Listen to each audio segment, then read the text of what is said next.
رسول اللہ صلی اللہ علیہ وسلم نے اس لیے فرمایا تھا احب الکلام الی اللہ سبحان اللہ و بحمدہ، سب سے پیاری کلام اللہ کے ہاں سبحان اللہ و بحمدہ. اور اللہ کے رسول نے فرمایا تھا من قال سبحان اللہ و بحمدہ 100 مرہ حطت عنہ خطاياه وان كانت مثل زبد البحر. 100 مرتبہ جو سبحان اللہ و بحمدہ کہہ دے اللہ کو اتنا پسند آتا ہے اگر سمندر کی جھاگ جتنے بھی گناہ ہوں تو اللہ اس کے گناہوں کو معاف کر دیتے. اللہ صلی اللہ علیہ وسلم نے فرمایا تھا انہا له اللیل ان یکابدہ وجبن عن العدو ان یقاتلہ او دخل عن ماله فینفقہ. جو رات کو تہجد نہیں پڑھ سکتا، مال خرچ نہیں کر سکتا، دشمن سے جہاد نہیں کر سکتا، فلیکثر، اس کو چاہیے یہ کلمہ پڑھ لے سبحان اللہ وبحمدہ فإنها احب الى اللہ من جبل ذهب ينفقه في سبيل الله.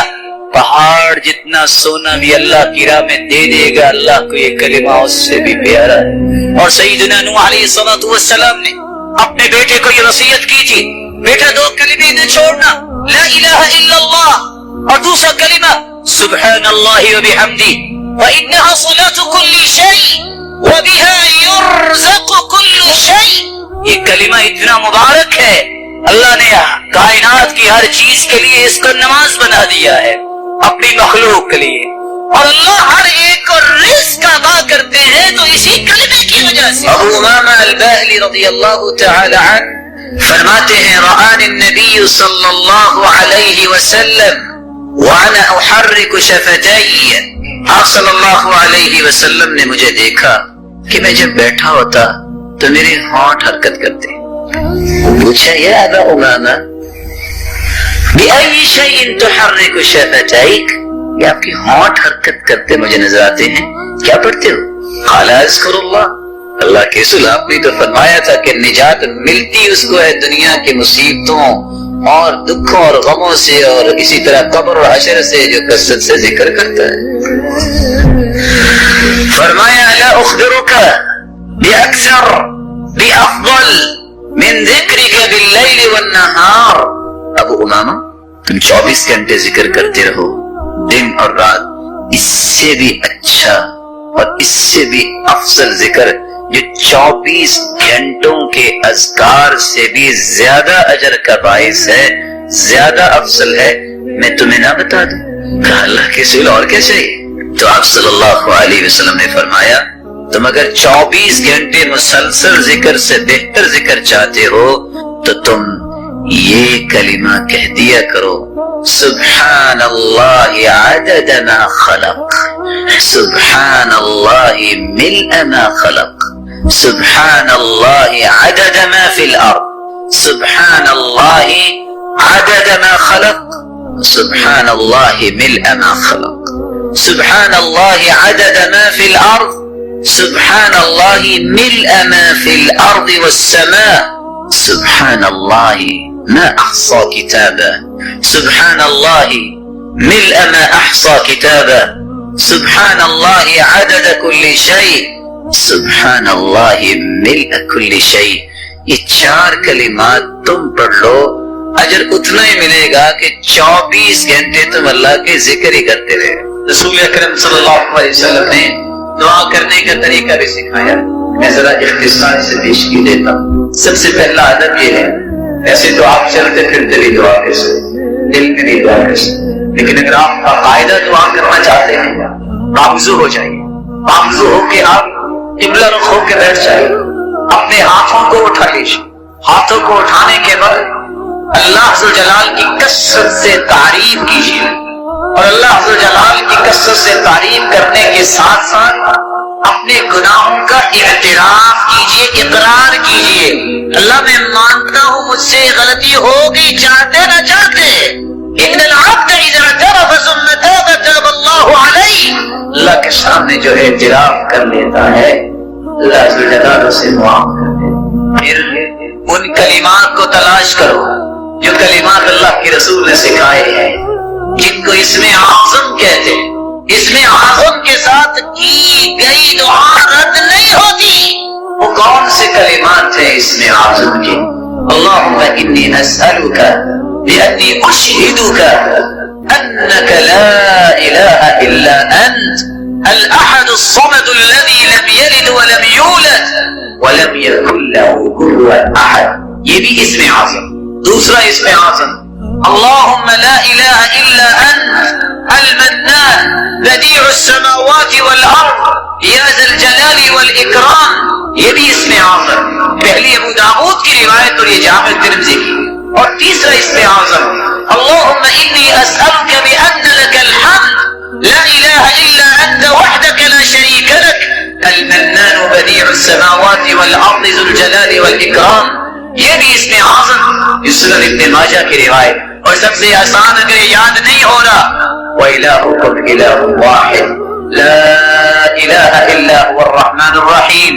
یہ بھی اسم اعظم. اگر آپ کو یہ بھی مشکل لگتا ہے الف لام میم اللہ لا الہ الا هو الحی القیوم، ان پانچوں اسم اعظم میں سے کوئی کلمہ ضرور اختیار کریں. اس کے بعد پھر رسول اللہ صلی اللہ علیہ وسلم پہ درود بھیجے اور درود بھیجنے کے بعد سب سے پہلے اپنے لیے دعا کریں. دعا کرتے وقت ایک بات کو 3 مرتبہ ضرور کہیں. آپ صلی اللہ علیہ وسلم کا طریقہ تھا كان اذا دعا دعا ثلاثا واذا تكلم تكلم ثلاثا. جب بھی آپ دعا کرتے تو 3 مرتبہ دعا کرتے اور دعا میں زور پیدا کریں. یہ نہ کہیں اللہ اگر تو چاہتا ہے تو دے دے، نہیں اللہ کے فیصلوں کو روکنے والا ہے. یہ کہو کہ اللہ مجھے دے. کثرت سے یہ بات کہیں. آپ اپنے رب سے مانگ رہے ہیں، اس کے فیصلوں کو کوئی روکنے والا نہیں ہے. مت کہیے کہ اللہ اگر آپ چاہتے ہیں تو دے دے. نہیں، اس یقین کے ساتھ دعا کیجیے یا اللہ مجھے یہ چاہیے اور میں نے لے کے ہی جانا. تو آئیے 8 دلوں کا تذکرہ سنیے جو اللہ کو پسند ہیں. اور میرے اور آپ کے لیے ایک لمحہ فکریہ ہے، ہم بھی ان دلوں کا تذکرہ قرآن کی زبانی سنیں اور پھر سوچیں کہ میں اس وقت کون سے دل کا مالک ہوں. میرا دل کیسا ہے؟ پہلا دل القلب السلیم، سلامتی والا دل جس میں شرک نہیں، کفر سے سلامت، بدعت سے سلامت، ذلت والے کاموں سے سلامت، اللہ کی یاد، اخلاص، آخرت کی فکر. یہ دل اللہ تعالیٰ کو بہت پسند ہے. یوم لا ينفع مال ولا بنون إلا من أتى الله بقلب سلیم. اللہ کو وہ دل پسند ہے جو قلب سلیم ہو. قیامت کو نہ اولاد کام آئے گی نہ قیامت کو مال کام آئے گا. دوسرا دل جو اللہ تعالیٰ کو پسند ہے القلب المنیب. قلب منیب وہ ہوتا ہے جو اللہ کی طرف رجوع کرنے والا، جب بھی پکار اٹھے رب کی طرف، امید کی گرہ بندھے رب کی طرف، سوچ آئے یہ کیسے ہوگا کیونکہ میرا رب میرے ساتھ ہے. یہ میں کیسے کر پاؤں گا؟ ایسے کر پاؤں گا رب مجھے توفیق دے گا. تیسرا دل جو اللہ کو پسند ہے القلب المخبت. قلب مخبت اخبات والا دل. اخبات کا مطلب ہوتا ہے دل کی بھرپور توجہ. اٹھا ہے اللہ اکبر، بیٹھا ہے الحمدللہ، کھانا کھایا ہے الحمدللہ، چلتے پھرتے سبحان اللہ لا الہ الا اللہ. اس کی زبان کی عادت یہ بن گئی ہے کہ وہ اللہ کا ذکر کرنے کے بغیر اس کو چین ہی نہیں آتا. میرے معزز بھائیوں، یہ قلبی کیفیات بنتی ہیں تو اس کے بھی کچھ اصول ہیں. اپنی زندگی کو دوبارہ سے ری شیڈول کرو. صبح سے لے کے 24 گھنٹے کا شیڈول بناؤ. اس وقت میں نے اٹھنا ہے، اس وقت میں نے پڑھنا ہے.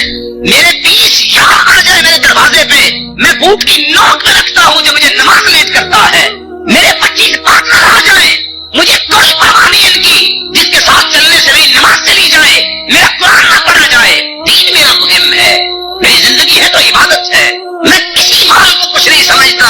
امام زہری کہا کرتے تھے یہ مال زندگی کا مال جس طرح جانور کا فضلہ ہوتا ہے، اس سے بڑی میں اس کی قیمت سمجھتا ہی کو نہیں. اتنا کمال ان کا دل تھا. آج انسان کی یہ سوچ ختم ہو گئی ہے. بھرپور توجہ کیوں نہیں ہوتی؟ اس دل میں ہے پتہ نہیں کیا کچھ. آپ اس دل کو کھول کے دیکھو، ہزاروں ایسی نکلے گی چیزیں. دل چھوٹا سا ہے، اس کو اللہ کی محبت سے بھرو، اس کے محبوب کی محبت سے بھرو، قرآن کی محبت سے بھرو. یہی وجہ ہے کہ ہزاروں چیزیں رکھنے کے باوجود بھی چین نہیں ہے. تو کوئی گلیوں میں دھکے کھا رہا ہے، کوئی بازاروں میں دھکے کھا رہا ہے، اور جھوٹے اور امیٹیشن دل بنا کے ایک دوسرے کو گفٹ دیے جا رہے ہیں، چین پھر بھی نہیں ملتا۔ چوتھا دل جو اللہ کو پسند ہے القلب الوجل، ایسا دل جس میں اللہ کا خوف ہے، وہ کانپتا ہی رہتا ہے، جب بھی دیکھو رو رہا ہے، جب بھی دیکھو پریشان ہے۔ کس بات پہ؟ والذین یؤتون ما آتوا وقلوبهم وجلة انہم الی ربهم راجعون۔ کچھ لوگ کانپتے پھرتے ہیں، ان کو خوف کیا ہے؟ اللہ کے پاس جانا ہے، کس منہ سے جاؤں؟ میں اللہ کے سامنے کیسے پیش ہوں گا؟ میں نے کیا کیا ہے؟ سیدہ عائشہ رضی اللہ تعالیٰ عنہ نے پوچھا، اللہ کی سنی چور ہوں گے؟ یہ شرابیوں کی بات ہو رہی ہے؟ یہ زانیوں کی بات ہو رہی ہے؟ کہا عائشہ نہیں، یہ تہجد گزاروں کی بات ہو رہی ہے، اور صدقہ زکات دینے والوں کی، کہ وہ روتے اس بات پہ ہیں نہ جانے یہ نذرانہ عبادت اللہ کی بارگاہ میں قبول بھی ہوگا کہ نہیں ہوگا۔ ان کو یہ خوف۔ کیسا خوف؟ عمر رضی اللہ تعالیٰ عنہ جیسا بہادر، لیکن زمین پہ بیٹھا روئی جا رہے ہیں، روئی جا رہے ہیں، کہتے ہیں یا لیتنی کنت تبنا، کاش میں ایک دھاگا ہوتا، میرا کل کو حساب نہ ہوتا، کاش میری ماں نے مجھے جنا نہ ہوتا، میں کل قیامت کو حساب کیسے دوں گا۔ وہ عائشہ جس جیسی پاک دامن اللہ نے پیدا ہی نہیں کی، ہاتھ میں درخت کا پتا ہے۔ کسی نے پوچھا مومنوں کی ماں کیوں روئی جا رہی ہے؟ کہتی ہیں یا لیتنی کنت ورقۃ من هذه الشجرہ، کاش میں ایک درخت کا پتا ہوتی، مجھے کوئی جانور کھا لیتا، میں کل قیامت کو حساب کیسے دوں گی۔ اس طرح کا دل اللہ کو پسند ہے۔ ہمارا تو دل اللہ اس کو نیک بنا دے، معمولی سی نماز پڑھ لے تو اللہ پہ احسان جتلانے لگ جاتا ہے، میں نمازیں 4 پڑھتا ہوں، نہیں میں 3 تو پڑھتا ہوں۔ ارے اللہ کے بندے 4 پڑھو گے پھر بھی فائدہ تمہیں کیا ہوگا جب تک 5 نہیں پڑھو گے؟ ایک نماز چھوڑو گے 6,500 سال جہنم میں جلنا پڑے گا، کہاں کی ایمانی رہ گئی ہے۔ 5واں دل جو اللہ تعالیٰ کو پسند ہے القلب التقی، متقی دل۔ متقی دل وہ ہوتا ہے جس کے دل میں اللہ کی نشانیوں کی قدر ہوتی ہے، اللہ کی نشانیوں کی عظمت ہوتی ہے۔ وَمَن يُعَظِّمْ شَعَائِرَ اللَّهِ فَإِنَّهَا مِن تَقْوَى الْقُلُوبِ، جو اللہ کی شعائر کی عظمت کو اپنے دل میں پیدا کر لیتا ہے، یہ اس کے دل کے متقی ہونے کی نشانی۔ اللہ کے شعائر کون سے ہیں؟ بیت اللہ، مسجد نبوی، بیت المقدس، تمام دنیا کی مساجد، اہل علم، اہل قرآن، علماء، یہ اللہ کی نشانی ہے۔ چھٹا دل جو اللہ تعالیٰ کو پسند ہے القلب المہدی، ہدایت یافتہ دل۔ ہدایت یافتہ دل کون سا ہے؟ جو اللہ کے فیصلوں پہ راضی ہونے والا، جو میرے رب نے فیصلہ کیا ٹھیک کیا، مجھے وقتی طور پہ سمجھ نہیں آتا لیکن جو فیصلہ کیا ٹھیک کیا، اور جو رب کے فیصلے ہیں اس سے پیارے فیصلے ہو ہی نہیں سکتے۔ قرآن مجید میں اللہ رب العزت فرماتے ہیں وَمَن يُؤْمِن بِاللَّهِ يَهْدِ قَلْبَهُ وَاللَّهُ بِكُلِّ شَيْءٍ عَلِيمٌ۔ جس کے دل میں ایمان آ جاتا ہے، ہدایت آ جاتی ہے، اللہ تعالیٰ اس کے دل کو ایسی ہدایت دیتے ہیں اس اطمینان کی وجہ سے، اور وہ ہر چیز کو جانتا ہے، پھر اس کا دل ڈھولتا نہیں۔ 7واں دل جو اللہ تعالیٰ کو پسند ہے القلب المطمئن، اطمینان والا دل۔ کیسا اطمینان والا دل؟ جس کے دل میں اطمینان پیدا ہوتا ہے توحید سے، قرآن سے، ذکر سے، عبادت سے، کسی کے ساتھ نیکی کرنے سے، خیر خواہی سے، ہمدردی سے، ہر وقت نیکی کے لیے سوچتے رہنے سے۔ یہ اس کی قلبی کیفیت ہے۔ اس کو چین کھانے سے نہیں آتا، اس کو چین موسیقی سننے سے نہیں آتا، وہ کانوں کی توہین سمجھتا ہے۔ میرے اتنے پیارے کان جس میں قرآن جاتا ہے وہاں موسیقی جائے۔ الذین آمنوا وتطمئن قلوبهم بذکر اللہ الا بذکر اللہ تطمئن القلوب۔ مومنوں کا دلوں کو سکون اور چین ملتا ہے تو اللہ کے ذکر سے ملتا ہے۔ اللہ کا ذکر ہو تو چین آئے گا۔ اس دل کے اندر اگر سکون چاہیے تو اللہ کا ذکر کرو۔ 8واں اور پسندیدہ دل جو اللہ تعالیٰ کو پسند ہے وہ ہے القلب الحی، زندہ دل۔ ارے مردہ دل بھی کو ہوتا ہے؟ جی مردہ بھی ہوتا ہے، ایک زندہ دل ہے کہ مردہ دل ہے؟ مردہ اللہ کو پسند نہیں ہے اور زندہ دل اللہ تعالیٰ کو پسند ہے۔ کون سا ہے زندہ دل؟ ان فی ذالک لذکری لمن کان له قلب او القى السمع وهو شہید۔ زندہ دل وہ ہوتا ہے جو قرآن کو حدیث کو غور سے سنتا ہے، پھر جگہ دیتا ہے اپنے اندر، اٹھنے سے پہلے یہ پلاننگ کر لیتا ہے کہ میں نے یہ کام کرنا ہے۔ اور مردہ دل کون سا ہے؟ کبھی کبھی منافق بھی اللہ کے رسول کی مجلس میں آ جایا کرتے، بیٹھے رہتے سوچ کسی اور طرف، جب مجلس ختم ہوتی کیونکہ نام ہی لگوانا ہوتا تھا نا، ہم بھی آئے ہیں، جاتے کیا کہتے؟ محمد میں اللہ رب العزت فرماتے ہیں صلی اللہ علیہ وسلم، وہ جاتے کیا کہتے؟ ماذا قال آنفا، محمد ابھی کیا کہہ رہے تھے؟ سنا ہی نہیں۔ قرآن و حدیث کو غور سے سننا، سمجھنا، دل میں جگہ دینا اور اس کے مطابق عمل کرنے کی پلاننگ کرنا، یہ زندہ دل ہے۔ اللہ ہمیں ان 8 دلوں کی کیفیات نصیب فرما دے۔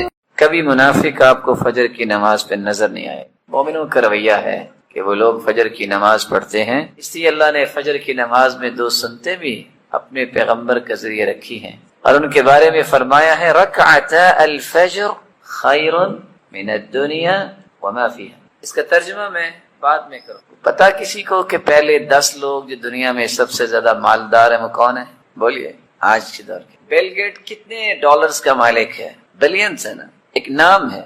یہ جتنی دنیا کا مالک بل گیٹس ہے وہ تو صرف اس پیسے کا مالک ہے، دنیا کا مالک نہیں۔ حدیث کہتی ہے رکعتا الفجر خیر من الدنیا وما فیہا۔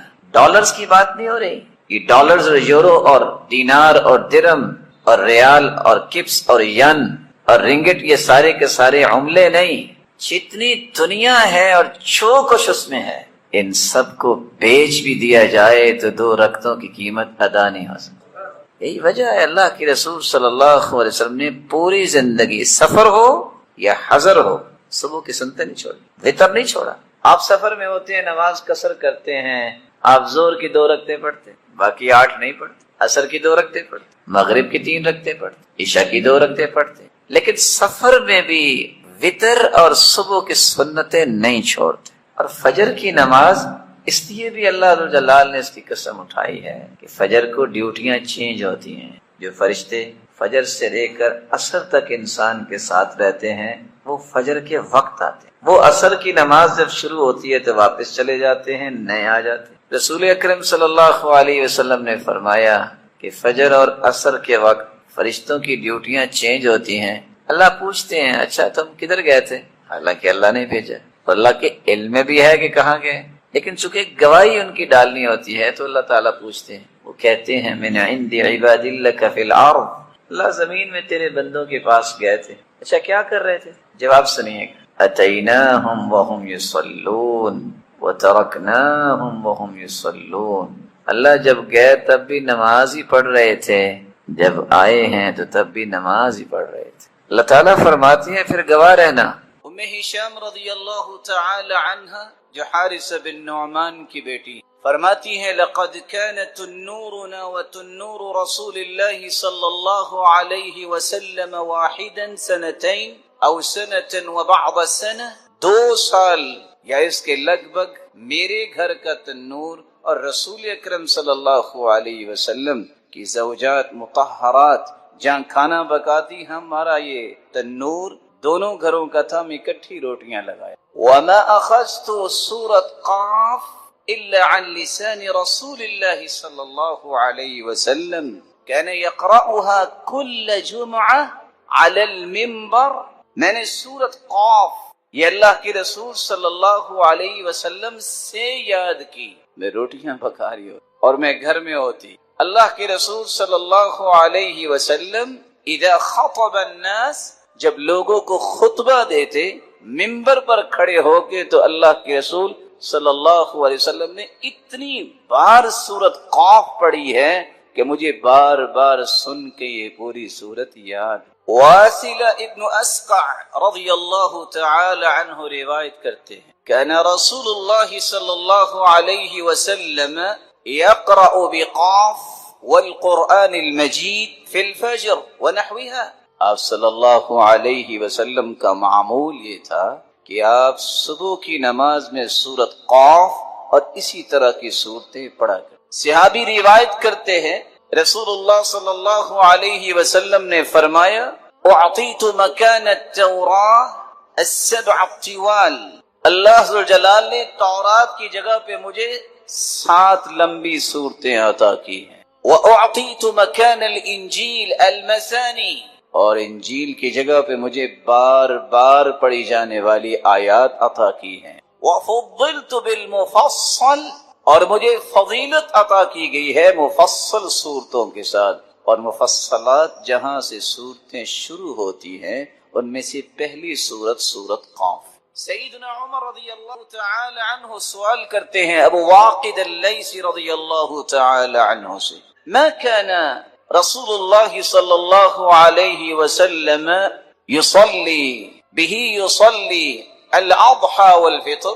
اچھا یہ بتاؤ اللہ کے رسول جب عید الاضحیٰ اور عید فطر نماز پڑھاتے کون سی صورتیں پڑھتے؟ صحابی ابو واقد اللیثی بیان کرتے ہیں كان يقرأ بقاف والقرآن المجید، اور دوسری صورت اقتربت الساعة وانشق القمر.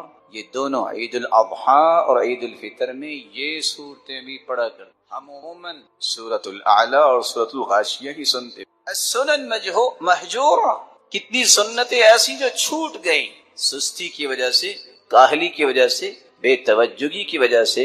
آج وقت ہے کہ اس ہستی کی ایک ایک سنت کو زندہ کیا جائے، اور جو اللہ کے رسول کی سنت سے جتنا پیار کرتا ہے وہ اللہ کے ہاں اتنا ہی مقام رکھے. احادیث کی روشنی میں یہ بات سمجھ میں آتی ہے کہ رسول اللہ صلی اللہ علیہ وسلم اگر بار بار خطبے میں یہ سورت پڑھتے ہیں، فجر کی نماز میں پڑھتے ہیں، عید الاضحیٰ میں پڑھتے ہیں، عید الفطر میں پڑھتے ہیں، اور صحابیہ بار بار سننے کی وجہ سے اس کو یاد کرتی ہیں، تو اس کا کتنا اہتمام کیا جاتا ہوگا. اور کیوں؟ یہ واحد صورت ہے جس میں توحید کا بھی تذکرہ ہے، رسالت کا بھی تذکرہ ہے، جس میں انسان کی موت کا بھی تذکرہ ہے. اگر کسی کو صبر نہیں آتا تو وہ کیسے اپنے اندر صبر پیدا کرے؟ اس کا سب سے پہلا طریقہ یہ ہے اس زندگی کی حقیقت کو پہچانیے. الدنیا سجن المؤمن وجنت الکافر، یہ دنیا مومن کا جیل خانہ ہے اور کافر کے لیے جنت. اگر کوئی شخص جیل میں چلا جائے، اس کا کمرہ بھی اچھا بنوا دیا جائے، فرنشڈ ہو، اس میں ہر ضرورت کی چیز بھی موجود ہو، ہے تو جیل، آزادی تو نہیں ہے اسے. ایک نہیں دسیوں محرومیاں اسے محسوس تو ہوتی ہے. مومن کے لیے دنیا جیل ہے، اس لیے تکلیفیں برداشت کرنے سے اجر ملنے ہیں. اللہ کے رسول کا فرمان ہے قیامت کا دن ہوگا جب تکلیفوں کو برداشت کرنے کے اجر ملیں گے، اس وقت تمنا کرنے والا کرے گا لو ان اجسادهم قرضت بالمقارید، کاش دنیا میں کینچیوں کے ساتھ ہمارے جسموں کو کاٹ دیا جاتا، آج جتنا اجر ملا ہے یہ اس سے زیادہ مل جاتا. انبیاء پہ بھی مشکلات مصیبتیں آئیں لیکن انہوں نے برداشت کرنا سیکھا اور سکھایا.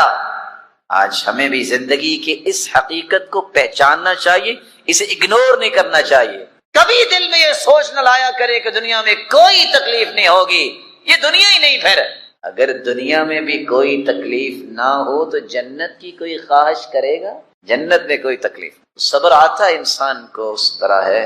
سب سے پہلے زندگی کی حقیقت کو پہچانیے. زندگی میں جہاں خوشیاں آتی ہیں وہاں انسان کو غمیوں کا بھی استقبال کرنا پڑتا ہے. ایک دوسرا طریقہ جس سے آپ اپنے اندر صبر کی صلاحیت پیدا کر سکتے ہیں وہ اللہ ذوالجلال نے قرآن مجید میں بیان کیا ہے. یا ایھا الذین آمنوا استعینوا بالصبر والصلاة ان اللہ مع الصابرین. ایمان کا دعویٰ کرنے والوں مدد طلب کرو. کس بات سے؟ بالصبر والصلاة، نماز تم پڑھو گے، فرائض کی پابندی کرو گے، نوافل پڑھو گے، سجدہ کرو گے، اللہ تمہارے اندر صلابت اور قوت پیدا کر دیں گے کہ تم صبر کرنے والوں بنو. اور آپ صلی اللہ علیہ وسلم کا طریقہ بھی یہ تھا، كان اذا حزبه امر صلى، آپ کو جب بھی غم آتا جب بھی پریشانی آتی تو آپ کیا کرتے؟ آپ اللہ کے سامنے سجدہ ریز ہو جاتے۔ عبداللہ ابن عباس رضی اللہ تعالی عنہ کو اطلاع ملی، جا رہے تھے، سواری پہ سوار تھے، اطلاع ملی کہ آپ کے بھائی اللہ کے پاس چلے گئے۔ سواری روکی، نماز شروع کر دی۔ ساتھی نے کہا یہ کیا؟ آپ جلدی پہنچیے۔ کہا پہنچ کر کیا کروں گا؟ رب کی امانت رب کے پاس چلی گئی، میں تو صرف اس لیے نماز پڑھ رہا ہوں وہ طاقت تو مجھے مل جائے کہ میں اس صدمے کو برداشت کرنے کے قابل ہو جاؤں، کیونکہ اللہ کے قرآن نے یہ کہا ہے استعینوا بالصبر والصلاۃ۔ تم اگر اللہ عز و جلال سے مدد طلب کرنا چاہتے ہو تو پھر نوافل پڑھو، تہجد پڑھو، نماز پڑھو اور فوراً اللہ کے سامنے سجدہ ریز ہو جاؤ، تمہارے اندر یہ طاقت آ جائے گی کہ تم بڑے سے بڑے صدمے کو برداشت کرو۔ ایک تیسرا طریقہ ہے جس سے انسان اگر صبر نہیں آ رہا تو اس کے اندر صبر آ جاتا ہے، اپنی زبان اس پہ اللہ عز و جلال کا ذکر لاؤ اور اللہ کے رسول پر کثرت سے درود بھیجو۔ الا بذکر اللہ تطمئن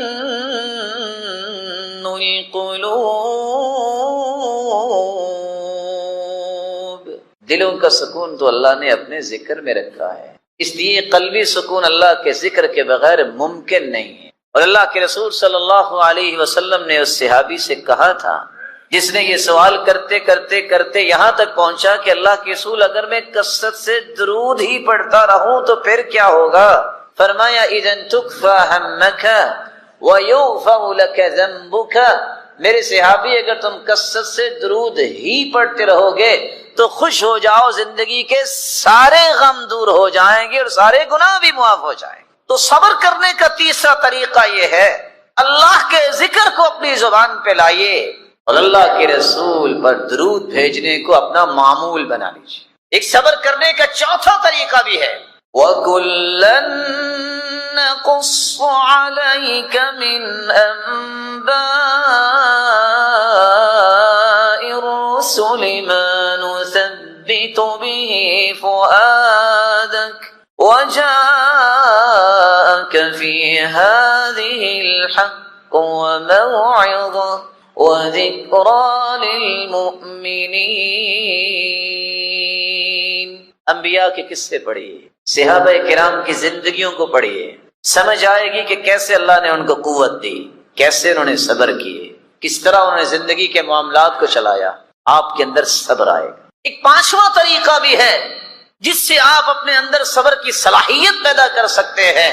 رسول اللہ صلی اللہ علیہ وآلہ وسلم نے کچھ دعائیں بتائی ہیں، یہ دعائیں اپنا معمول بنائیے۔ اذا اصاب احدا ہم او غم او سقم او شدہ، کسی کو غم آیا، فکر نے گھائل اور نڈھال کر دیا، بیماری نے لاچار کر دیا، سختیوں کی چکی میں پس گیا ہے، صرف اتنے الفاظ بول دے اللہ ربی لا شریک لہ، اتنے الفاظ بولنے سے اللہ اتنا راضی ہوتے ہیں کہ غم بھی، ہم بھی اور سختیاں بھی اور بیماریوں کو بھی اللہ دور کر دے۔ اللہ اللہ ربی لا اشرک بہ شیئا، یہ شخص جو پڑھ لیتا ہے اللہ ذو الجلال اس کے غموں کو اور پریشانیوں کو دور فرما دیتا۔ اللہ کے رسول کان اذا رعہ شیء، آپ کو بھی جب کوئی پریشانی ہوتی تو آپ یہ بھی پڑھتے یا حی یا قیوم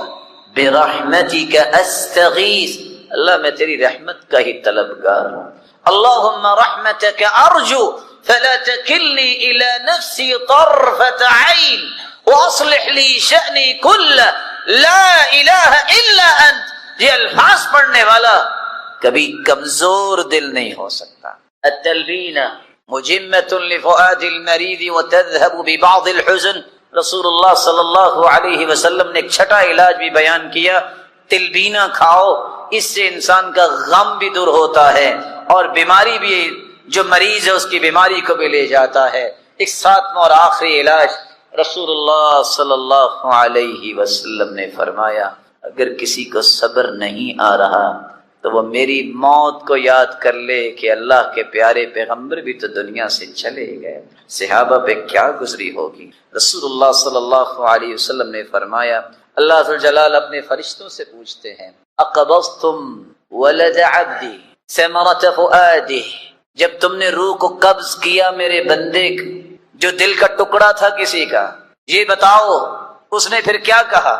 کہا اللہ حمدک واسترجعک، اللہ تیری تعریف ہی کی ہے اور یہی کہا ہے انا للہ و انا الیہ راجعون، تعریف ہی کی ہے الحمدللہ انا للہ و انا الیہ راجعون۔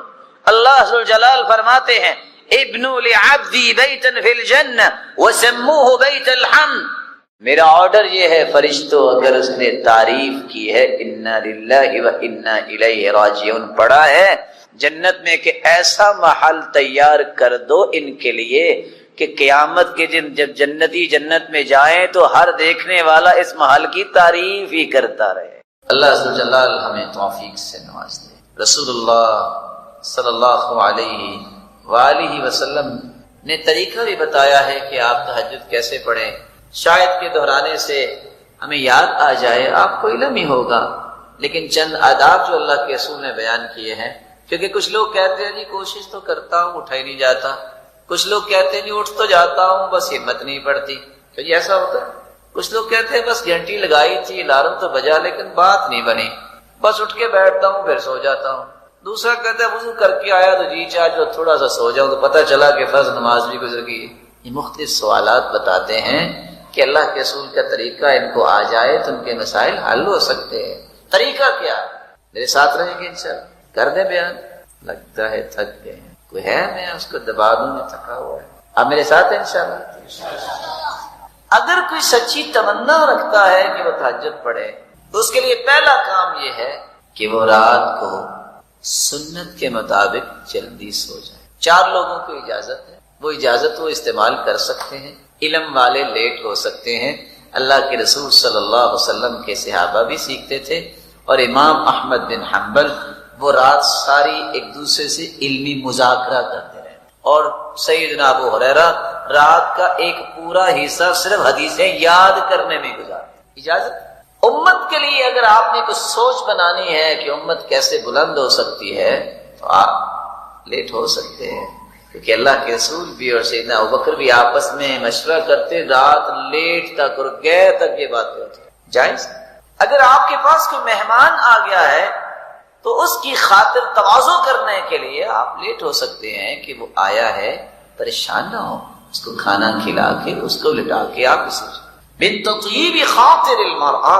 اور چوتھی اجازت یہ ہے کہ زوجین جو ہے وہ لیٹ ہو سکتے ہیں، اگر آپ کے پاس یہ عذر نہیں تو آپ کو اگر سنت سے پیار ہے تو آپ کو جلدی سونا چاہیے۔ یہ پہلا طریقہ ہے جس سے آپ تہجد کے لیے تیار ہو سکتے ہیں، اور اس کے ساتھ ہی دوسرا طریقہ ملا لیجئے جو شاید کہ آپ کے لیے نیا ہو۔ حدیث میں آتا ہے قیلوا فإن الشیطان لا تقیل، قیلولہ کیا کرو، شیطان قیلولہ نہیں کرتا۔ قیلولہ کیا ہوتا ہے؟ ظہر سے پہلے کچھ دیر اپنے آپ کو ریلیکس کرنا، ظہر کے بعد فیلولہ ہوتا ہے، اور آج کی سائنس بھی یہ بتاتی ہے کہ only 26 منٹ 26 منٹ اگر آپ اپنے آپ کو لٹا لیں تو اس سے آپ تہجد کے لیے اپنے آپ کو تیار کر سکتے ہیں۔ دوسرا کام، آپ نے جب سونا ہے تو سونے سے پہلے آپ باوضو ہو کے سو جائیں۔ تیسرا کام، اذکار کر کے سو جائیے۔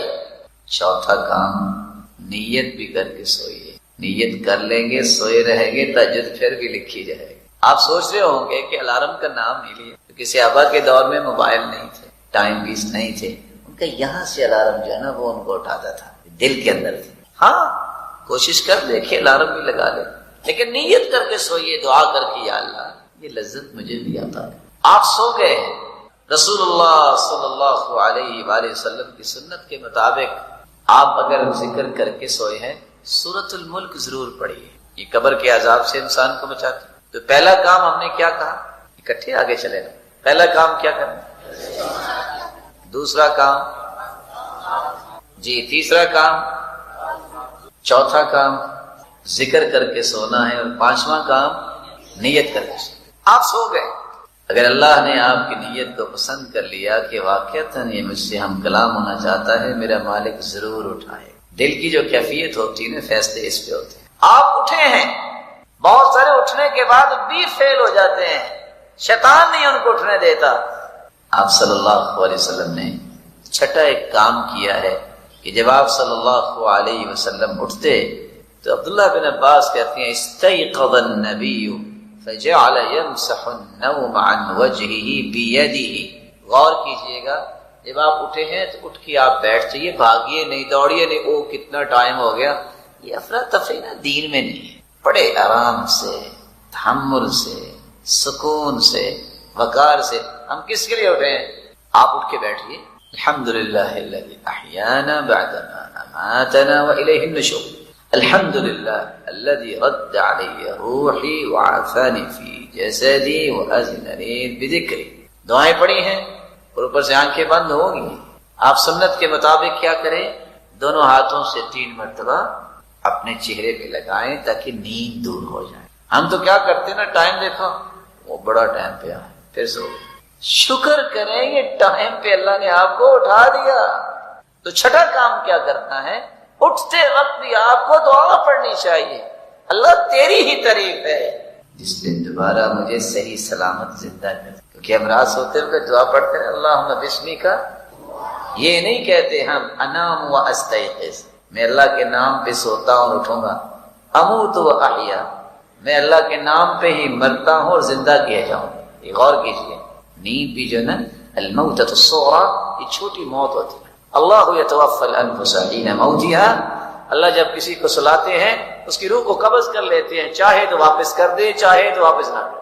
رسول اللہ صلی اللہ علیہ وآلہ وسلم کا طریقہ کہ وہ دعا پڑھتے اور اپنے چہرہ انور پہ ہاتھ پھیرتے اور سورۃ آل عمران کی آخری آیتیں پڑھتے.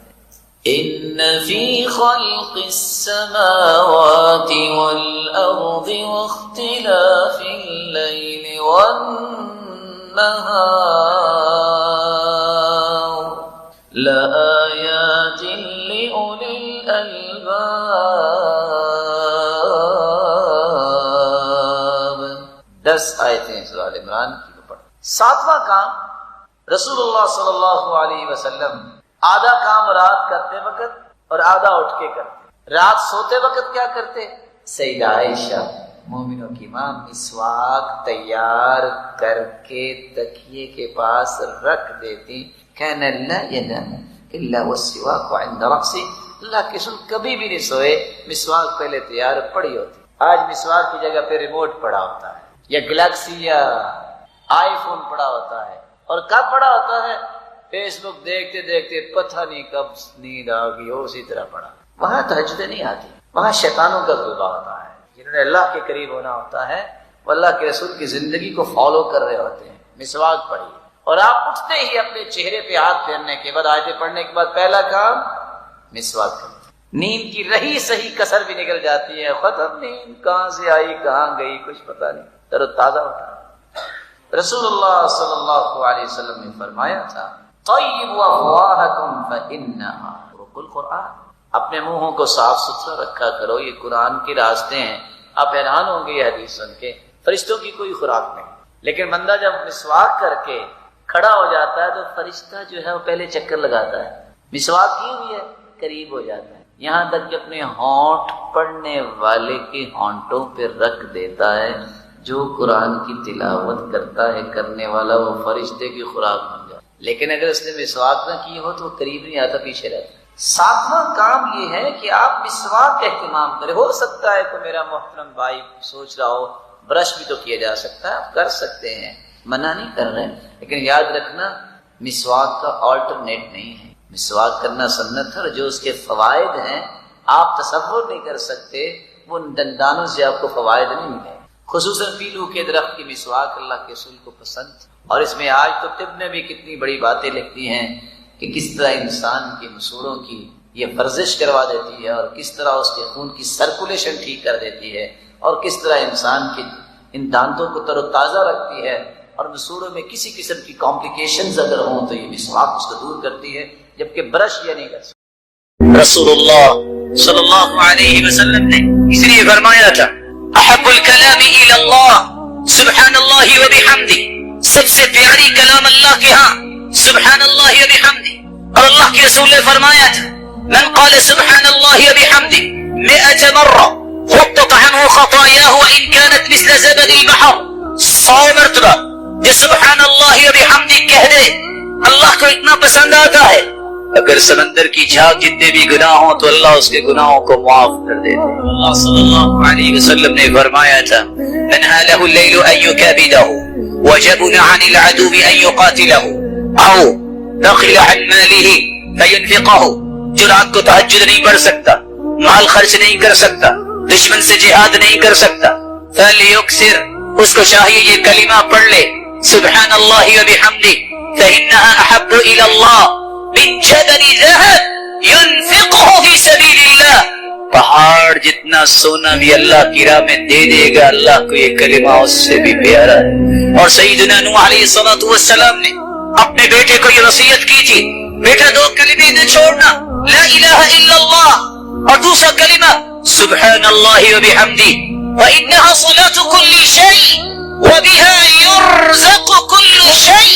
یہ کلمہ اتنا مبارک ہے اللہ نے کائنات کی ہر چیز کے لیے اس کو نماز بنا دیا ہے اپنی مخلوق کے لیے اور اللہ ہر ایک کو رزق عطا کرتے ہیں تو اسی کلمے کی وجہ سے. ابو امامہ الباہلی رضی اللہ تعالی عنہ فرماتے ہیں رآنی النبی صلی اللہ علیہ وسلم وانا احرک شفتی. آپ صلی اللہ علیہ وسلم نے مجھے دیکھا کہ میں جب بیٹھا ہوتا تو میرے ہونٹ حرکت کرتے. پوچھا یا ابا امامہ بأي شيء تحرك شفتيك؟ یہ آپ کی ہونٹ حرکت کرتے مجھے نظر آتے ہیں کیا پڑھتے ہو؟ قال اذكر اللہ. اللہ کے رسول آپ نے تو فرمایا تھا کہ نجات ملتی اس کو ہے دنیا کی مصیبتوں اور دکھوں اور غموں سے اور اسی طرح قبر اور حشر سے جو کثرت سے ذکر کرتا ہے. فرمایا لا اخبرک باکثر بافضل من ذکرک باللیل والنہار.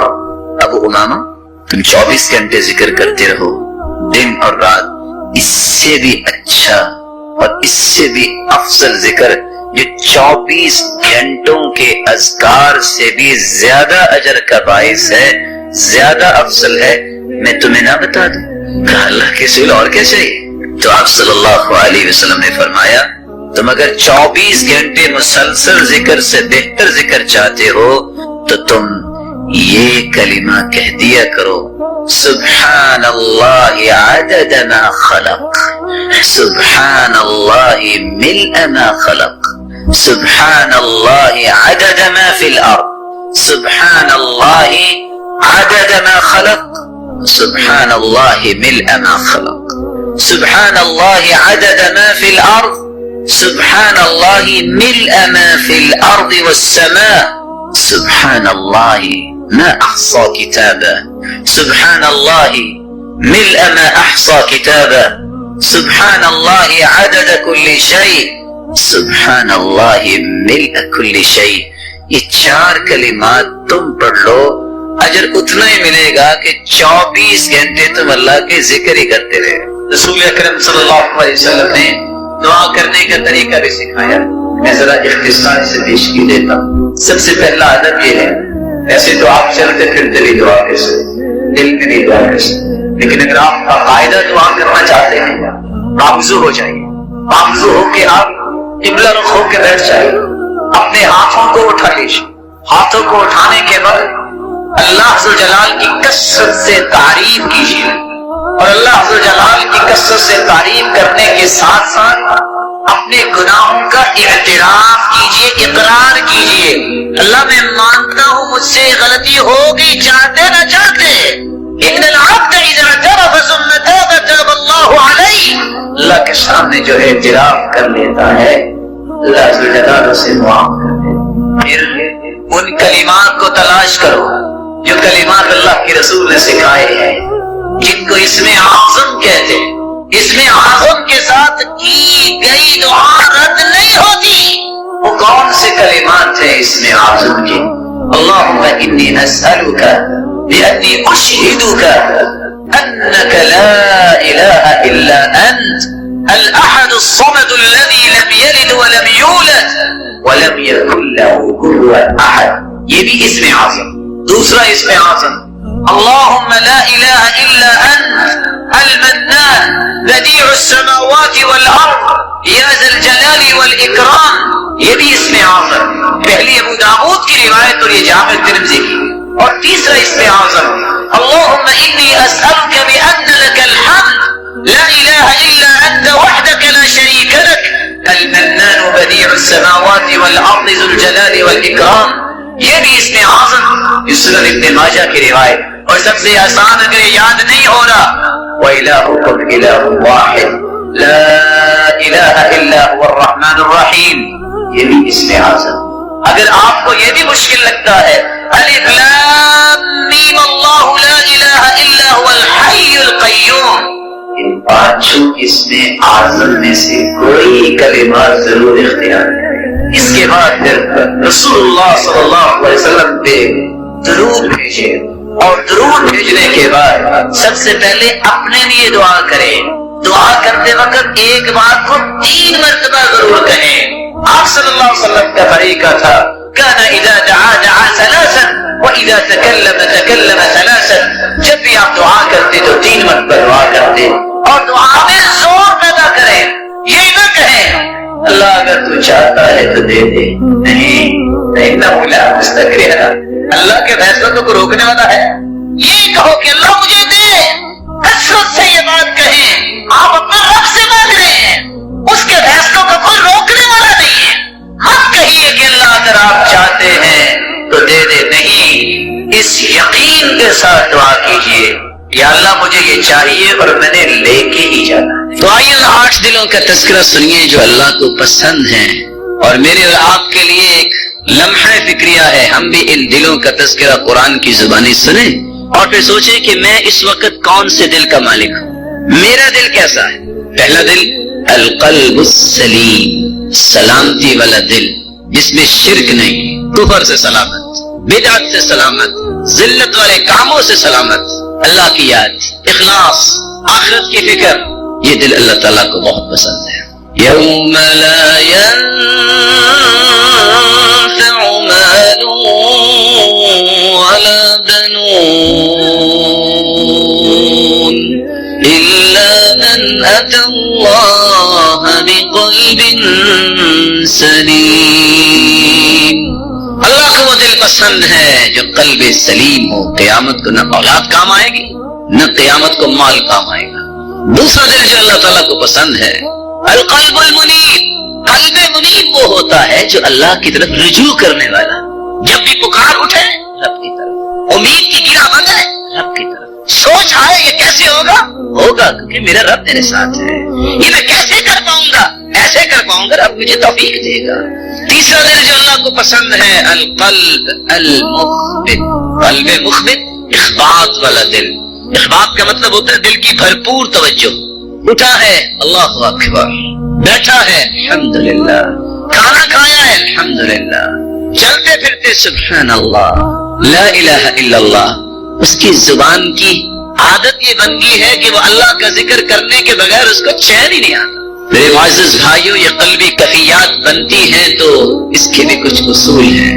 اپنی زندگی کو دوبارہ سے ری شیڈول کرو، صبح سے لے کے 24 گھنٹے کا شیڈول بناؤ، اس وقت میں نے اٹھنا ہے، اس وقت میں نے پڑھنا ہے، میرے 20 یار آ جائے میرے دروازے پہ، میں بوٹ کی نوک میں رکھتا ہوں جو مجھے نماز لیٹ کرتا ہے، میرے 25 پارٹنر آ جائیں، مجھے کوئی پرواہ نہیں ان کی، جس کے ساتھ چلنے سے میری نماز چلی جائے، میرا قرآن نہ پڑھا جائے، دین میرا مہم ہے، میری زندگی ہے تو عبادت ہے، میں کسی مال کو کچھ نہیں سمجھتا۔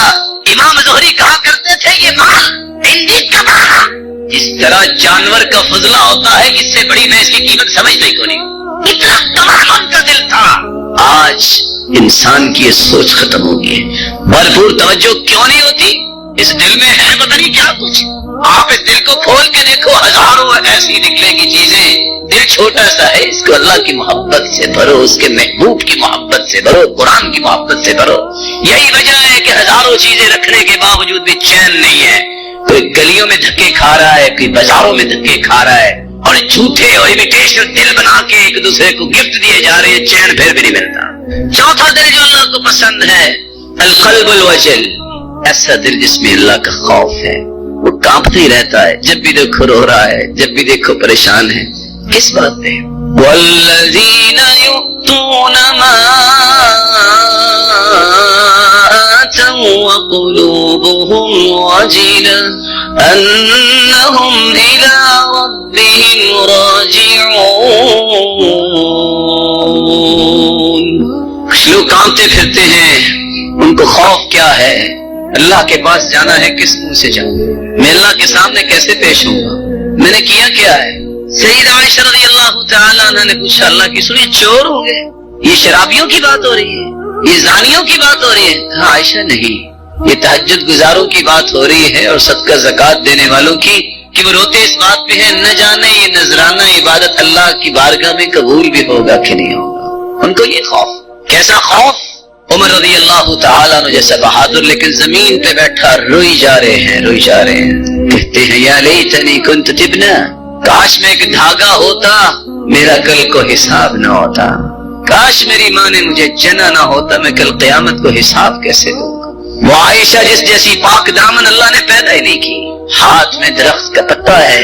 کسی نے پوچھا مومنوں کی ماں کیوں روئی جا رہی ہے؟ کہتی ہیں یا لیتنی کنت ورقۃ من هذه الشجرہ، کاش میں ایک درخت کا پتا ہوتی، مجھے کوئی جانور کھا لیتا، میں کل قیامت کو حساب کیسے دوں گی. اس طرح کا دل اللہ کو پسند ہے. ہمارا تو دل اللہ اس کو نیک بنا دے. معمولی سی نماز پڑھ لے تو اللہ پہ احسان جتلانے لگ جاتا ہے. میں نمازیں 4 پڑھتا ہوں، نہیں میں 3 تو پڑھتا ہوں. ارے اللہ کے بندے 4 پڑھو گے پھر بھی فائدہ تمہیں کیا ہوگا جب تک 5 نہیں پڑھو گے. ایک نماز چھوڑو گے 6,500 سال جہنم میں جلنا پڑے گا. کہاں کی ایمانی رہ گئی ہے. 5واں دل جو اللہ تعالیٰ کو پسند ہے القلب التقی، متقی دل. متقی دل وہ ہوتا ہے جس کے دل میں اللہ کی نشانیوں کی قدر ہوتی ہے، اللہ کی نشانیوں کی عظمت ہوتی ہے. وَمَن يُعَظِّمْ شَعَائِرَ اللَّهِ فَإِنَّهَا مِن تَقْوَى الْقُلُوبِ. جو اللہ کی شعائر کی عظمت کو اپنے دل میں پیدا کر لیتا ہے یہ اس کے دل کے متقی ہونے کی نشانی. اللہ کے شعائر کون سے ہیں؟ بیت اللہ، مسجد نبوی، بیت المقدس، تمام دنیا کی مساجد، اہل علم، اہل قرآن، علماء، یہ اللہ کی نشانی ہے. چھٹا دل جو اللہ تعالیٰ کو پسند ہے القلب المہدی، ہدایت یافتہ دل. ہدایت یافتہ دل کون سا ہے؟ جو اللہ کے فیصلوں پہ راضی ہونے والا. جو میرے رب نے فیصلہ کیا ٹھیک کیا، مجھے وقتی طور پہ سمجھ نہیں آتا لیکن جو فیصلہ کیا ٹھیک کیا. اور جو رب کے فیصلے ہیں اس سے پیارے فیصلے ہو ہی نہیں سکتے. قرآن مجید میں اللہ رب العزت فرماتے ہیں وَمَن يُؤْمِن بِاللَّهِ يَهْدِ قَلْبَهُ وَاللَّهُ بِكُلِّ شَيْءٍ عَلِيمٌ.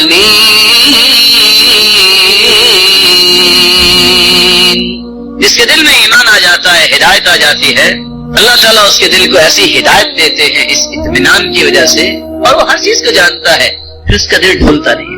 7واں دل جو اللہ تعالیٰ کو پسند ہے القلب المطمئن، اطمینان والا دل. کیسا اطمینان والا دل؟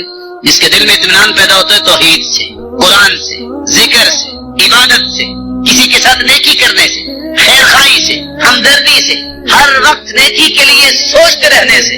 یہ اس کی قلبی کیفیت ہے. اس کو چین کھانے سے نہیں آتا، اس کو چین موسیقی سننے سے نہیں آتا. وہ کانوں کی توہین سمجھتا ہے. میرے اتنے پیارے کان جس میں قرآن جاتا ہے وہاں موسیقی جائے. الذین آمنوا وتطمئن قلوبهم بذکر اللہ الا بذکر اللہ تطمئن القلوب. مومنوں کا دلوں کو سکون اور چین ملتا ہے تو اللہ کے ذکر سے ملتا ہے. اللہ کا ذکر ہو تو یہ چین آئے گا. اس دل کے اندر اگر سکون چاہیے تو اللہ کا ذکر کرو. 8واں اور پسندیدہ دل جو اللہ تعالیٰ کو پسند ہے وہ ہے القلب الحی، زندہ دل. ارے مردہ دل بھی کو ہوتا ہے؟ جی مردہ بھی ہوتا ہے. ایک زندہ دل ہے، ایک مردہ دل ہے. مردہ اللہ کو پسند نہیں ہے اور زندہ دل اللہ تعالیٰ کو پسند ہے. کون سا ہے زندہ دل؟ ان فی ذلک لذکرى لمن کان له قلب او القى السمع وهو شهید. قرآن کو حدیث کو غور سے سنتا ہے، پھر جگہ دیتا ہے اپنے اندر، اٹھنے سے پہلے یہ پلاننگ کر لیتا ہے کہ میں نے یہ کام کرنا ہے۔ اور مردہ دل کون سا ہے؟ کبھی کبھی منافق بھی اللہ کے رسول کی مجلس میں آ جایا کرتے، بیٹھے رہتے سوچ کسی اور طرف۔ جب مجلس ختم ہوتی، کیونکہ نام ہی لگوانا ہوتا تھا نا، ہم بھی آئے ہیں، جاتے کیا کہتے؟ سورۃ محمد میں اللہ رب العزت فرماتے ہیں صلی اللہ علیہ وسلم، وہ جاتے کیا کہتے؟ ماذا قال آنفا، محمد ابھی کیا کہہ رہے تھے؟ سنا ہی نہیں۔ قرآن و حدیث کو غور سے سننا، سمجھنا، دل میں جگہ دینا اور اس کے مطابق عمل کرنے کی پلاننگ کرنا، یہ زندہ دل ہے۔ اللہ ہمیں ان 8 دلوں کی کیفیات نصیب فرماتے ہیں۔ کبھی منافق آپ کو فجر کی نماز پہ نظر نہیں آئے۔ مومنوں کا رویہ ہے کہ وہ لوگ فجر کی نماز پڑھتے ہیں، اس لیے اللہ نے فجر کی نماز میں 2 سنتیں بھی اپنے پیغمبر کے ذریعے رکھی ہیں، اور ان کے بارے میں فرمایا ہے رکعتا الفجر خیر من الدنیا وما فیہا۔ اس کا ترجمہ میں بعد میں کروں۔ پتا کسی کو کہ پہلے 10 لوگ جو دنیا میں سب سے زیادہ مالدار ہیں وہ کون ہیں؟ بولیے آج کے دور کے۔ بل گیٹ کتنے ڈالرز کا مالک ہے؟ بلینز ہے نا، ایک نام ہے۔ یہ جتنی دنیا کا مالک بل گیٹس ہے، وہ تو صرف اس پیسے کا مالک ہے، دنیا کا مالک نہیں۔ حدیث کہتی ہے رکعتا الفجر خیر من الدنیا وما فیہا۔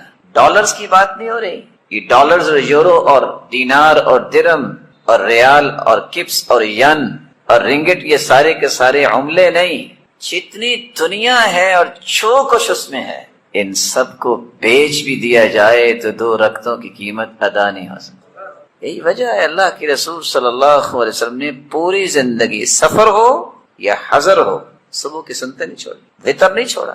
آپ سفر میں ہوتے ہیں، نماز قصر کرتے ہیں، آپ زور کی 2 رکعتیں پڑھتے، باقی 8 نہیں پڑھتے، عصر کی 2 رکعتیں پڑھتے، مغرب کی 3 رکعتیں پڑھتے، عشاء کی 2 رکعتیں پڑھتے، لیکن سفر میں بھی وتر اور صبح کی سنتیں نہیں چھوڑتے۔ اور فجر کی نماز اس لیے بھی اللہ جلال نے اس کی قسم اٹھائی ہے کہ فجر کو ڈیوٹیاں چینج ہوتی ہیں، جو فرشتے فجر سے لے کر عصر تک انسان کے ساتھ رہتے ہیں وہ فجر کے وقت آتے ہیں، وہ عصر کی نماز جب شروع ہوتی ہے تو واپس چلے جاتے ہیں، نئے آ جاتے ہیں۔ رسول اکرم صلی اللہ علیہ وسلم نے فرمایا کہ فجر اور عصر کے وقت فرشتوں کی ڈیوٹیاں چینج ہوتی ہیں۔ اللہ پوچھتے ہیں اچھا تم کدھر گئے تھے؟ حالانکہ اللہ نے بھیجا، اور اللہ کے علم میں بھی ہے کہ کہاں گئے، لیکن چونکہ گواہی ان کی ڈالنی ہوتی ہے تو اللہ تعالیٰ پوچھتے ہیں۔ وہ کہتے ہیں من عند عباد لک فی الارض، اللہ زمین میں تیرے بندوں کے پاس گئے تھے، اچھا کیا کر رہے تھے؟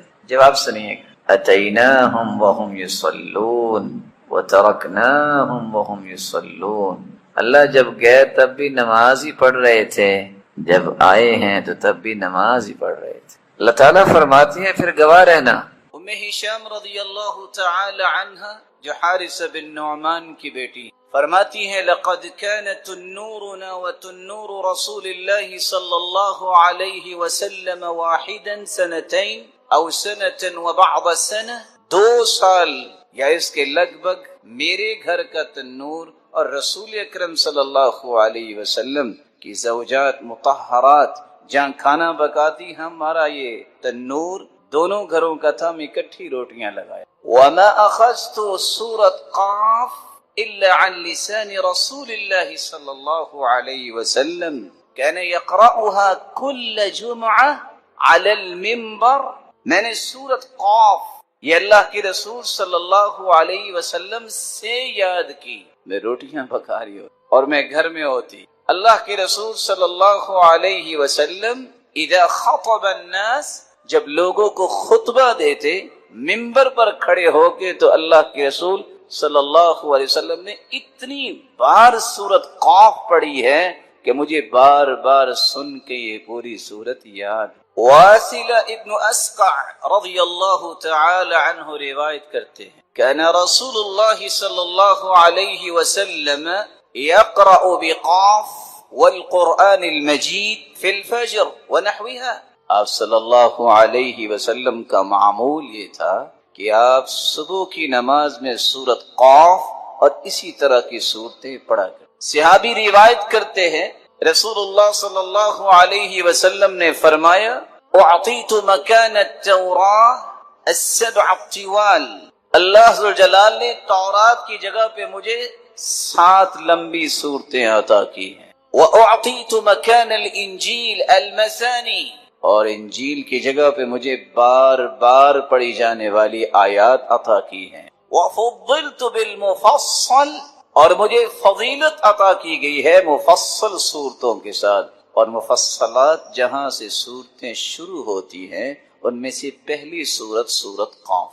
سیدنا عمر رضی اللہ تعالی عنہ سوال کرتے ہیں ابو واقد اللیثی رضی اللہ تعالی عنہ سے، ما كان رسول اللہ صلی اللہ علیہ وسلم يصلي الاضحى والفطر، یہ بتاؤ اللہ کے رسول جب عید الاضحیٰ اور عید فطر نماز پڑھاتے کون سی صورتیں پڑھتے؟ صحابی ابو واقد اللیثی بیان کرتے ہیں كان يقرأ بقاف والقرآن المجید، اور دوسری صورت اقتربت الساعة وانشق القمر، یہ دونوں عید الاضحیٰ اور عید الفطر میں یہ صورتیں بھی پڑھا کر۔ ہم عموماً سورۃ الاعلی اور سورۃ الغاشیہ ہی سنتے ہیں۔ السنن مہجورہ، کتنی سنتیں ایسی جو چھوٹ گئیں سستی کی وجہ سے، کاہلی کی وجہ سے، بے توجہی کی وجہ سے۔ آج وقت ہے کہ اس ہستی کی ایک ایک سنت کو زندہ کیا جائے، اور جو اللہ کے رسول کی سنت سے جتنا پیار کرتا ہے وہ اللہ کے ہاں اتنا ہی مقام رکھے۔ احادیث کی روشنی میں یہ بات سمجھ میں آتی ہے کہ رسول اللہ صلی اللہ علیہ وسلم اگر بار بار خطبے میں یہ سورت پڑھتے ہیں، فجر کی نماز میں پڑھتے ہیں، عید الاضحیٰ میں پڑھتے ہیں، عید الفطر میں پڑھتے ہیں، اور صحابیاں بار بار سننے کی وجہ سے اس کو یاد کرتی ہیں، تو اس کا کتنا اہتمام کیا جاتا ہوگا۔ اور کیوں؟ یہ واحد صورت ہے جس میں توحید کا بھی تذکرہ ہے، رسالت کا بھی تذکرہ ہے، جس میں انسان کی موت کا بھی تذکرہ ہے۔ اگر کسی کو صبر نہیں آتا تو وہ کیسے اپنے اندر صبر پیدا کرے؟ اس کا سب سے پہلا طریقہ یہ ہے، اس زندگی کی حقیقت کو پہچانیے۔ الدنیا سجن المؤمن وجنت الکافر، یہ دنیا مومن کا جیل خانہ ہے اور کافر کے لیے جنت ہے۔ اگر کوئی شخص جیل میں چلا جائے، اس کا کمرہ بھی اچھا بنوا دیا جائے، فرنشڈ ہو، اس میں ہر ضرورت کی چیز بھی موجود ہو، ہے تو جیل، آزادی تو نہیں ہے اسے، ایک نہیں دسیوں محرومیاں اسے محسوس تو ہوتی ہے۔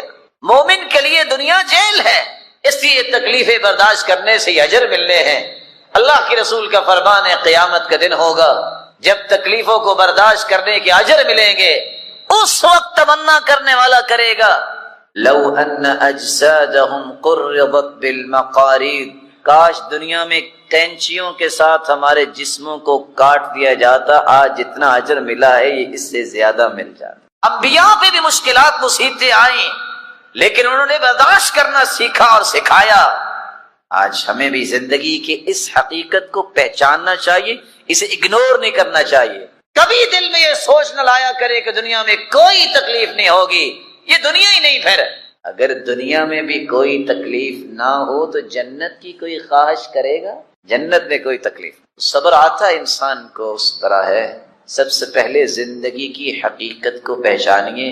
زندگی میں جہاں خوشیاں آتی ہیں وہاں انسان کو غمیوں کا بھی استقبال کرنا پڑتا ہے۔ ایک دوسرا طریقہ جس سے آپ اپنے اندر صبر کی صلاحیت پیدا کر سکتے ہیں وہ اللہ ذوالجلال نے قرآن مجید میں بیان کیا ہے۔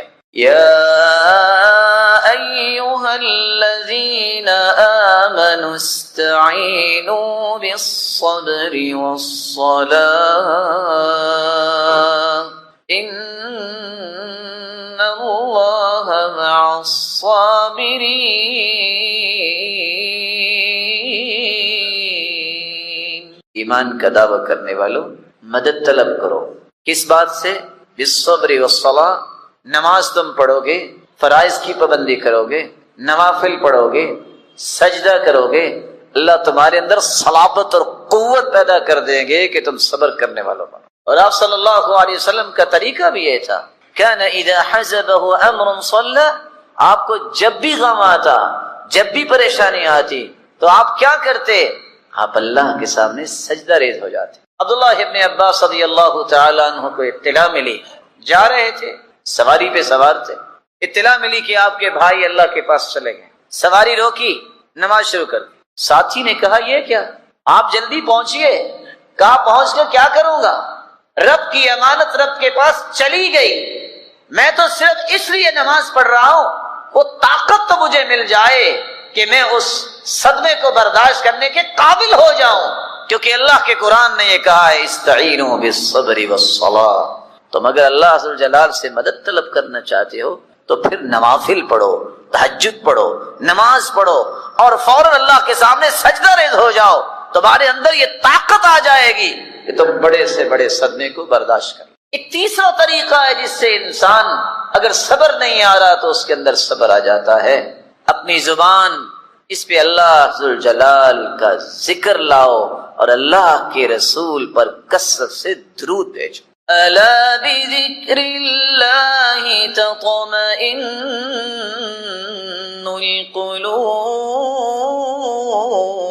القلوب، دلوں کا سکون تو اللہ نے اپنے ذکر میں رکھا ہے، اس لیے قلبی سکون اللہ کے ذکر کے بغیر ممکن نہیں ہے۔ اور اللہ کے رسول صلی اللہ علیہ وسلم نے اس صحابی سے کہا تھا جس نے یہ سوال کرتے کرتے کرتے یہاں تک پہنچا کہ اللہ کے رسول اگر میں کثرت سے درود ہی پڑھتا رہوں تو پھر کیا ہوگا؟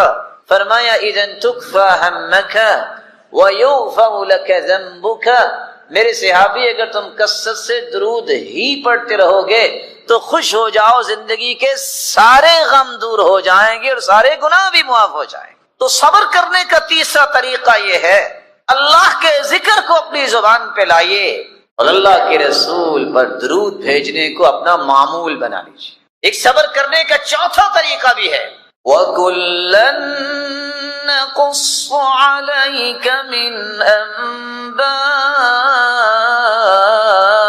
الرُّسُلِ مَا نُثَبِّتُ بِهِ فُؤَادَكَ وَجَاءَكَ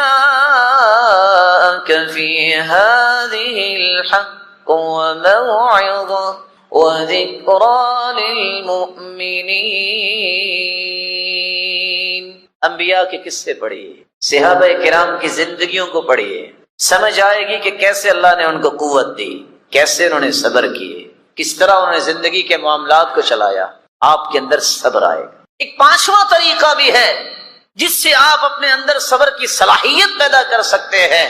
رسول اللہ صلی اللہ علیہ وآلہ وسلم نے کچھ دعائیں بتائی ہیں، یہ دعائیں اپنا معمول بنائیے۔ اذا اصاب احدا ہم او غم او سقم او شدہ، کسی کو غم آیا، فکر نے گھائل اور نڈھال کر دیا، بیماری نے لاچار کر دیا، سختیوں کی چکی میں پس گیا ہے، صرف اتنے الفاظ بول دے اللہ ربی لا شریک لہ، اتنے الفاظ بولنے سے اللہ اتنا راضی ہوتے ہیں کہ غم بھی، ہم بھی اور سختیاں بھی اور بیماریوں کو بھی اللہ دور کر دے۔ اللہ اللہ ربی لا اشرک بہ شیئا، یہ شخص جو پڑھ لیتا ہے اللہ ذوالجلال اس کے غموں کو اور پریشانیوں کو دور فرما دیتا۔ اللہ کے رسول کان اذا رعہ شیء، آپ کو بھی جب کوئی پریشانی ہوتی تو آپ یہ بھی پڑھتے یا حی یا قیوم برحمتک استغیث، اللہ میں تیری رحمت کا ہی طلبگار ہوں، اللہم رحمتک ارجو فلا تکلنی الی نفسی طرفت عین واصلح لی شأنی کل لا الہ الا انت۔ یہ الفاظ پڑھنے والا کبھی کمزور دل نہیں ہو سکتا۔ التلبینہ مجمۃ لفؤاد المریض وتذهب ببعض الحزن، رسول اللہ صلی اللہ علیہ وسلم نے ایک چھٹا علاج بھی بیان کیا، تلبینہ کھاؤ، اس سے انسان کا غم بھی دور ہوتا ہے اور بیماری بھی، جو مریض ہے اس کی بیماری کو بھی لے جاتا ہے۔ ایک ساتواں اور آخری علاج رسول اللہ صلی اللہ علیہ وسلم نے فرمایا اگر کسی کو صبر نہیں آ رہا تو وہ میری موت کو یاد کر لے کہ اللہ کے پیارے پیغمبر بھی تو دنیا سے چلے گئے، صحابہ پہ کیا گزری ہوگی۔ رسول اللہ صلی اللہ علیہ وسلم نے فرمایا اللہ ذوالجلال اپنے فرشتوں سے پوچھتے ہیں اقبضتم ولد عبدی ثمرۃ فؤادہ، جب تم نے روح کو قبض کیا میرے بندے جو دل کا ٹکڑا تھا کسی کا، یہ بتاؤ اس نے پھر کیا کہا؟ کہا اللہ حمیدک واسترجعک، اللہ تیری تعریف ہی کی ہے اور یہی کہا ہے انا للہ و انا الیہ راجعون، تعریف ہی کی ہے الحمدللہ انا للہ و انا الیہ راجعون۔ اللہ ذوالجلال فرماتے ہیں ابنوا لعبدی بیتا فی الجنہ وسموہ بیت الحمد، میرا آرڈر یہ ہے فرشتوں اگر اس نے تعریف کی ہے انا للہ و انا الیہ راجعون پڑھا ہے جنت میں کہ ایسا محل تیار کر دو ان کے لیے کہ قیامت کے دن جب جنتی جنت میں جائیں تو ہر دیکھنے والا اس محل کی تعریف ہی کرتا رہے۔ اللہ عز و جل ہمیں توفیق سے نواز دے۔ رسول اللہ صلی اللہ